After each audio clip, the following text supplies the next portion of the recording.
वालेकुम friends, welcome back to Noble Academy, your online learning partner. कुछ students ने बोला सर आप वेबकैम वाली फेस कैम वाली वीडियो बनाओ ताकि हमें अंडरस्टैंडिंग में बहुत और अच्छी तरह समझ पड़े। तो मैंने ट्राई करा आपके लिए ये वीडियो बनाने का। तो आज हम पढ़ने वाले हैं इकोनॉमिक्स। तो इकोनॉमिक्स की हम लास्ट लेक्चर की हम बात करें तो चैप्टर नंबर 2 और 3 आपका ऑलमोस्ट कंप्लीट हो चुका है। तो चैप्टर नंबर 2 था आपका economic and growth and development, जिसके अंदर पीक्यूआई, एचडीआई, नेशनल इनकम, पर कैपिटल इनकम, इसके बारे में आपने जाना था। और चैप्टर नंबर 3 की हम बात करें तो मनी एंड इन्फ्लेशन के अंदर कि मनी के types, origin of money, inflation, causes और इन्फ्लेशन, ये हमने पढ़ लिया। तो ये पढ़ लिया तो उसको आपको रिवीजन भी करना है। नोबल एकेडमी की चैनल है, उसमें आप वीडियोस में जाओगे तो आपको सारी की सारी जो चैप्टर नंबर 2 और 3 की जितनी भी वीडियो है आपको मिल जाएगी। तो उसको आपको रिवीजन भी करना है। अभी जो हम आज जो पढ़ने वाले हैं वो है चैप्टर नंबर 4, जिसका नाम है बैंकिंग एंड मॉनेटरी पॉलिसी। तो बैंकिंग एंड मॉनेटरी पॉलिसी को हम 2 पार्ट में डिवाइड कर देंगे, एक है बैंकिंग और दूसरा है मॉनेटरी पॉलिसी। तो बैंकिंग तो आप अच्छी तरह से जानते हो, और मॉनेटरी पॉलिसी क्या होता है वो आपको मैं जस्ट थोड़ा सा बता दूं। तो मॉनेटरी पॉलिसी जब गवर्नमेंट मार्केट में मनी को इंक्रीज करती है और डिक्रीज करती है, जब गवर्नमेंट मार्केट में मनी को इंक्रीज और डिक्रीज करती है, दैट्स कॉल्ड मॉनेटरी पॉलिसी। तो हम बैंकिंग तो आप अच्छी तरह से जानते ही हो, पर आपको मैं एक सजेशन दूंगा कि आप बैंकिंग को अच्छी तरह जानना हो तो आप खुद बैंक में जाकर आओ और खुद का अपना एक अकाउंट ओपन कराओ अपनी रीच से, और देखो वहां पे किस तरह वर्किंग होता है और किस तरह कौन सी चीज़ें आपको इस्तेमाल करने मिलती है, कि कौन से टाइप्स के अकाउंट होते हैं। तो आप खुद फिजिकली जाओ बैंक के अंदर और खुद अपने हिसाब से एक अकाउंट खुलाओ। अकाउंट में कुछ ज़्यादा रुपीज़ नहीं होते, 1000 रुपीज़ में आपका अकाउंट खुल जाएगा। तो आपको पता चलेगा बैंक क्या होता है, फिजिकली आप ट्राई करना चाहिए। तो हम जानते हैं chapter number 4 banking and monetary policy. तो वीडियो को अच्छी तरह से देखना और समझना। तो ये है इसका इंट्रोडक्शन कि डे बाय डे क्या हो रहा है। अभी बैंकिंग के ट्रांजैक्शन बहुत इंक्रीज हो रहे हैं, कि बैंकिंग के अंदर फुलफिल लोग डेली रिक्वायरमेंट यानी ऑनलाइन परचेसिंग बैंक से ही कर रहे हैं। कोई भी तरह की डेली रिक्वायरमेंट है वो हर तरह की सब बैंक से फुलफिल की जा रही है। तो बैंक अभी प्रेजेंट में बहुत बड़ा रोल निभा रहा है। तो इस चैप्टर के अंदर हम कौन से क्वेश्चंस पढ़ने वाले वो हम देख ले एक बार। ओरिजिन ऑफ बैंक, बैंक कहां से आई, टाइप्स ऑफ बैंक, कौन सी बैंक होती है, and function of commercial bank and function of RBI. और आपके लिए जो नया है वो है मॉनेटरी पॉलिसी। तो मॉनेटरी पॉलिसी हर बार डिसाइड करते हैं आरबीआई के governor Shaktikanta Das, and every 2 month monetary policy को रीचेंज करती है हमारी जो फाइनेंस मिनिस्टर है निर्मला सीतारमन। तो ये चैप्टर आपके लिए काफ़ी इंटरेस्टिंग होने वाला है, तो अच्छी तरह से देखना और समझना। तो ये इंट्रोडक्शन था आपका origin of bank, types of bank, function and commercial bank and RBI. और जो हमारा जो फर्स्ट क्वेश्चन है वो है अभी आपके लिए explain meaning and origin of bank, के बैंक जो वर्ड से वो कहाँ से आया और बैंक क्यों चालू हुई। तो क्वेश्चंस क्या है, explain meaning and origin of bank. तो आप जितना क्वेश्चन को अच्छी तरह समझोगे करोगे, तो आप क्वेश्चन को पहले हम पढ़ क्या रहे, explain meaning and origin of banks, के बैंक का वर्ड्स कहां से आया है। तो ध्यान से देखना कि बैंक कहां से, वर्ड्स कहां से है और ये किस तरह बैंक की एस्टैब्लिश हुई। इन English language the word bank means hip और मास। इंग्लिश में बैंक को कहा जाता था हिप और मास, और संस्कृत लैंग्वेज में भांडा मीन्स भंडोल, that's called capital and fund यानी पैसा यानी मनी। तो that's called Sanskrit language is called भांडा। आपको कभी एमसीक्यू या 1 सेंटेंस में इस तरह के क्वेश्चन पूछाएंगे, what is called in English language in bank हिप और मास, एंड संस्कृत लैंग्वेज भांडा, and in Italian word is called banca, and in French word is called BenQ.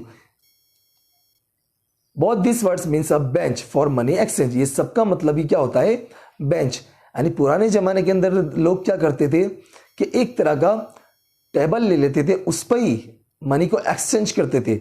In olden days European money lenders for money changes use to display coins of difference country in big hips और benches. Hips का मतलब होता है benches और table, for purpose of lending और exchanging. जिस तरह bank के अंदर काम होते हैं कि किस तरह पैसे को लैंड करना और एक्सचेंज करना, तो इसी तरह पुराने जमाने के अंदर लोग इस तरह की बड़ी बड़ी बेंचेस लेके बैठ जाते थे और वहां पे बैंक का पूरा काम करते थे।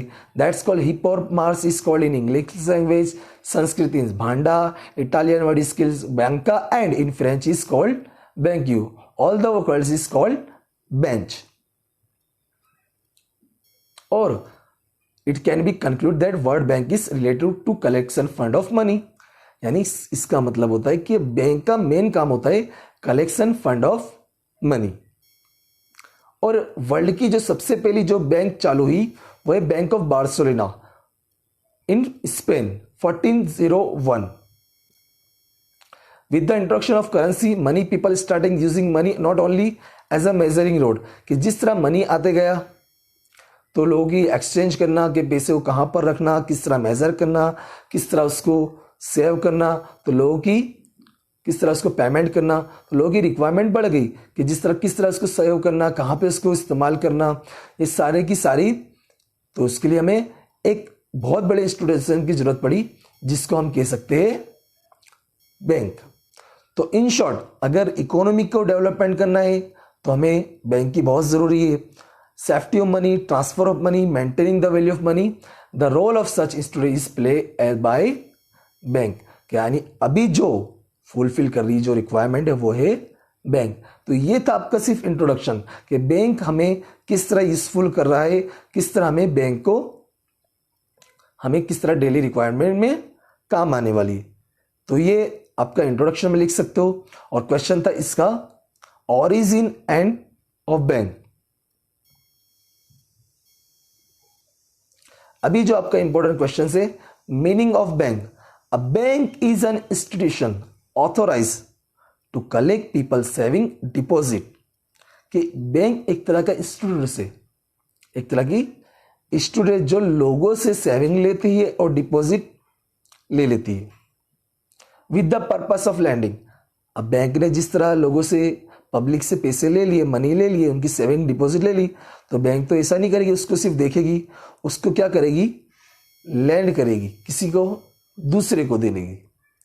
दोस under the condition retaining when the depositor demands, और हमें वापस देने का वादा भी करेगी जब हमें चाहिए। तो वापस से देखो meaning of bank, bank institution to collect people saving deposit for with the purpose of lending, those under the condition returning the same when the depositors demand. तो ये थी आपकी बैंक की डेफिनेशंस, अच्छी तरह से इसको समझनी है।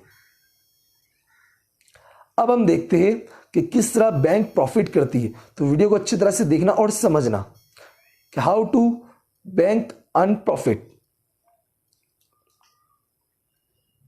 Person A has excess money so he decide to deposit his money in bank and return bank he some interest. कि ए पर्सन के पास थोड़े पैसे थे ज्यादा, तो उसने डिसाइड करा कि मैं पैसे बैंक में जमा करा दूं तो उससे मुझे इंटरेस्ट ज्यादा मिले extra for giving is money to bank. Suppose he deposit 100 rupees for 1 year, तो बैंक ने उसे 105 दिए। अब पर्सन बी भी था, उसे पैसे की जरूरत थी, तो वो बैंक पास गई, तो बैंक ने उसे चार्जेस करा कि सम इंटरेस्ट पे हम तुम्हें पैसा देंगे पर उसका कुछ आपको चार्ज देना पड़ेगा। तो वो रेडी हो गई कि हाँ मैं चार्ज ले लूंगी। तो बैंक ने उसे इस तरह की कुछ कंडीशन बताई। Suppose he she borrows 100 rupees for 1 year, और बैंक ने बोला आपको 10% इंटरेस्ट चुकाना पड़ेगा, तो बैंक से उन्होंने 110 लिए। तो हुआ क्या कि बैंक ने पर्सन ए को 105 दिए और जो पर्सन बी से 110 लिए, तो जो प्रॉफिट हुआ 110 माइनस 105 वो बैंक का क्या हो गया, प्रॉफिट। बैंक एक्सेप्ट डिपॉजिट, इस तरह बैंक तो कितनी सारी मिलियन और बिलियन में डिपॉजिट एक्सेप्ट करती होगी और बैंक किस तरह कमाती होगी। तो ये था how to bank earn profit. एक और एग्जांपल देखो ताकि आपको और क्लियर हो कि किस तरह और बैंक कमाती है। इसको वीडियो को देखो अच्छी तरह और समझो।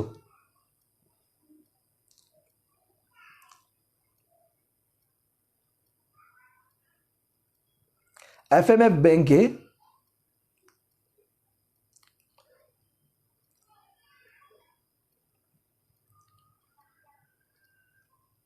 इन्हें 1% इंटरेस्ट मिला, इन्होंने पैसे लैंड करा दिए और जो जिससे वो लैंडिंग है उनसे 6% बैंक ने 6% इंटरेस्ट लिया, तो 6% बैंक की इनकम हुई और दिया कितना, सिर्फ only 1%, is equal to 5% profit हुआ बैंक का। तो how to bank earn profit, ये था आपका।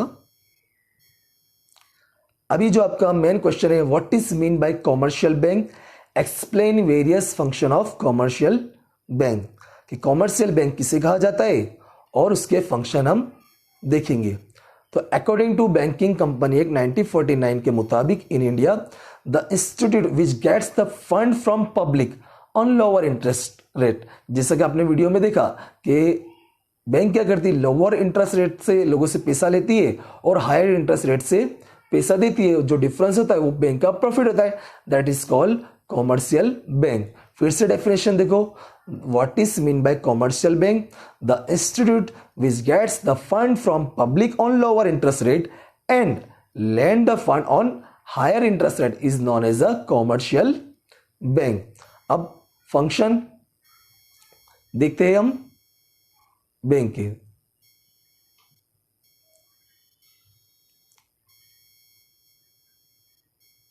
फंक्शन ऑफ कॉमर्शियल बैंक, तो मेन फंक्शन से एक्सेप्टिंग डिपॉजिट, लोगों से डिपॉजिट लेगी, प्रोवाइडिंग क्रेडिट फैसिलिटी, लोगों को क्रेडिट देगी यानी उधार पैसे देगी, क्रेडिट क्रिएशन, मार्केट में किस तरह पैसे को लाना और किस तरह कम करना, इंटर बैंकिंग ट्रांजेक्शन, दूसरी बैंक को पैसे किस तरह देना, तो ये इंटर बैंकिंग ट्रांजेक्शन कौन करता है, कॉमर्शियल बैंक। तो ये था आपके main functions of commercial bank.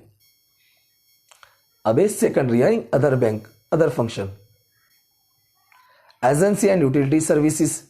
Bank एक तरह की एजेंसी है कि किसी को आपको, जिस तरह लोग इंस्टॉलमेंट पे बाइक्स मोबाइल लेते हैं, तो बैंक क्या करती है, उनकी एजेंसी और यूटिलिटी बन जाती है और खुद की तरफ से मनी प्रोवाइड कर देती है। Provide various facility with changing times, NEFT, RTGS, ATM facility bank provide कर रही है। तो ये फंक्शन ऑफ कॉमर्शियल बैंक थी, जिसको हम दो सेक्टर में डिवाइड कर देंगे, मेन फंक्शन और सेकेंडरी फंक्शन।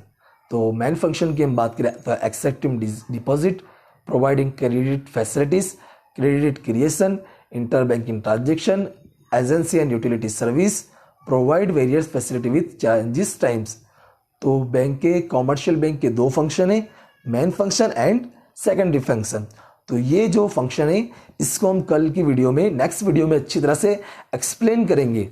तो ये वीडियो को आप अच्छी तरह से देखो और समझो और बैंक के बारे में सोचना स्टार्ट करो कि बैंक को इंटरनेट पे सर्च करो और खुद अपना एक अकाउंट खुला के आओ। ठीक है, तो वीडियो को अच्छे से देखना और समझना। Thank you.